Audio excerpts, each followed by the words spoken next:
Here in Etuta IDP camp, more than 3,000 ethnic Karen people get by on basic supplies provided by local and international aid. But many of those who have been traumatized by past conflicts now face an uncertain future, as funding cuts could force camp closures without adequate resettlement plans.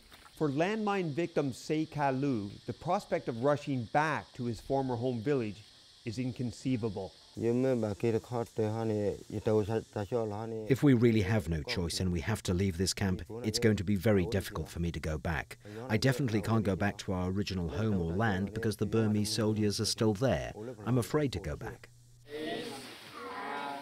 Instability caused by sporadic fighting continues to hurt the school system in many of the ethnic areas.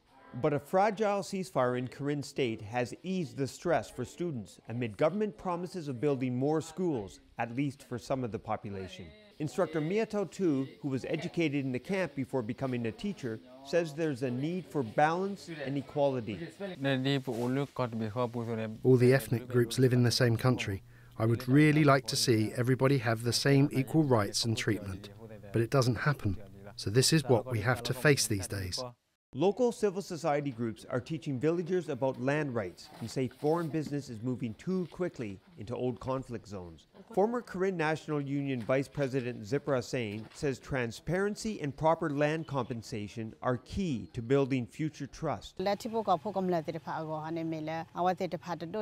foreign companies come to invest in Burma without talking with the local communities.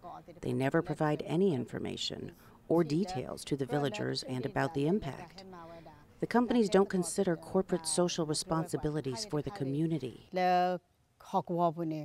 As development floods into Myanmar, many in the ethnic areas hope workable plans for secure repatriation and resettlement will accompany it.